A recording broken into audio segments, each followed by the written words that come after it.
জয়নগরে তৃণমূল নেতা খুনের রেস কাটতে না কাটতে বারুইপুরে বলবনে কুপিয়ে খুন তৃণমূল কর্মী, পেশায় গাড়ি চালক সাইদুল শেখ নামে এক ব্যক্তি। গতকাল রাত্রিতে বাড়ি ফেরার পথে হামলা করেন 7 থেকে 8 জন। গুরুতর জখম অবস্থায় বারুইপুর হাসপাতালে ভর্তি করা হয়। ভোর রাত্রে তার মৃত্যু হয়। ঘটনার খবর পেয়ে ঘটনাস্থলে বারুইপুর থানার পুলিশ। পরিবারের অভিযোগ, সাগির, আজিজুল, সাদ্দাম সহ তাদের দলবল মিলে পিটিয়ে ধারালো অস্ত্র দিয়ে কুপিয়ে খুন করে। জমি জমা নিয়ে দীর্ঘদিন ধরে সমস্যা ছিল।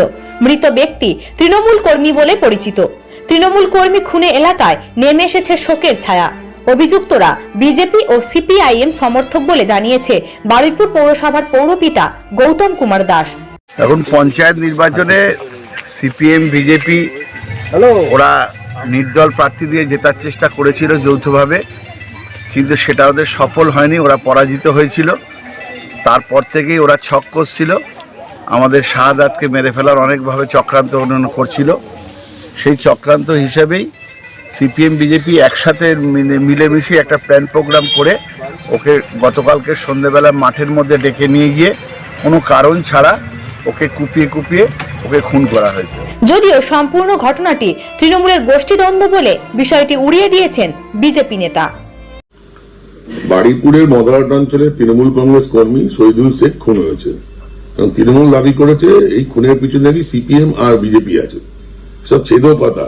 তৃণমূল কংগ্রেসকে বলবো, আপনারা সিপিএমরা মিলে দিল্লিতে গিয়ে বেঙ্গালুরু গিয়ে মিটিং করছে, পশ্চিমবঙ্গে সিপিএম আর বিজেপি মিলে তৃণমূল কর্মীকে খুন করছে, সব ছেদো কথা। পশ্চিমবঙ্গের মানুষ নেবে না, কারণ পশ্চিমবঙ্গের মানুষ জানে যত তৃণমূল কংগ্রেস খুন হয়েছে সবই তৃণমূল কংগ্রেসের লোকরাই করেছে।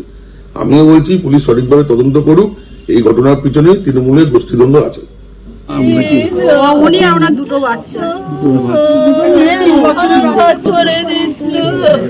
আমার বাচ্চা দুটো অনাথ হয়ে গেল। আমার বাচ্চা দুটো আর কেউ আমরা তো ফেরত দিতে পারবো না ওকে, আমাদের দিক থেকে যতটা সহযোগিতা কেন আগে দেখিনি? আগে আমি কি করে বুঝবো বলো? আগে যে আমরা তো বারুইপুরে এই ধরনের বাবা হয়তো আমার উপরে চাপ সৃষ্টি করতে পারে, বা আমার হাজবেন্ডের উপর চাপ সৃষ্টি করতে পারে, বাবার উপর কোনো অ্যাটাক করতে পারে। তদন্ত করে যা হবে হবে। পুলিশকে আর প্রশাসনকে দায়িত্ব দিয়ে যাব যে এইখানে কোনো রকম কেউ যেন কোন গন্ডগোল করতে না পারে।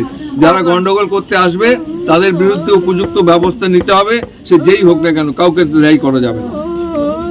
তোমার কোনো চিন্তা নেই। শোনো, আমি তোমাদের বলছি, তোমাদের এই সময়টা কেটে যাক, তারপরে আমার সাথে একটু যোগাযোগ করবে। আমরা অফিসে আছি, ওর জন্য আমাদের যা চিন্তা ভাবনা করার আমরা করবো। টাইম লাগে, আমরা চেষ্টা করছি, আশা করি কয়েকদিনের মধ্যে এটা ব্যাপারটা হয়ে যাবে। আর তদন্তের সাথে এখনই সবকিছু ডিসক্লোজ করার জন্য আমরা প্রসেসের মধ্যেই রয়েছে। এটাকে একটু উত্তেজনা আছে, মানুষের আবেগ রয়েছে, তবে কন্ট্রোলে আছে, পুলিশ আছে, পুলিশ থাকবেও। আমরা দেখবো যাতে নতুন করে কোনো রকম সমস্যা না হয়। আজকে কি গ্রেপ্তার কি সংখ্যা বেড়েছে? হ্যাঁ, গতকাল 12 ছিল, আজকে আরেকজন বেড়েছে, 13 হয়েছে। এটা কন্টিনিউ থাকবে। যারা যারা এর সাথে ইনভলভ আছে বলে আমাদের কাছে ইনফরমেশন আছে, আমরা প্রত্যেককে অ্যারেস্ট করবো। আর যারা প্রিন্সিপাল অ্যাকিউজড আছে তাদের খোঁজ চলছে, আশা করি আমরা খুব তাড়াতাড়ি এটার ফল পেয়ে যাবো। কতজনের নামে এখনো পর্যন্ত অভিযোগ হয়েছে? মানে এফআইআর কতজনের নাম? এফআইআর অ্যারাউন্ড 23 নাম আছে, তো এর সঙ্গে অন্যান্যও আছে। তো আমরা সব দিক খতিয়ে দেখছি, যারা যারা আমরা পাবো ডেফিনেটলি আমরা দেখাচ্ছি। ওটা করুন, তুমি বলতে থাকো।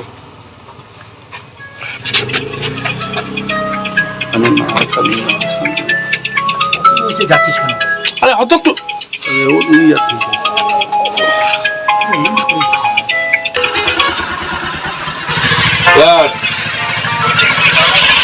হ্যাঁ মারছি কেন স্যার? ক্লাবে মারছি।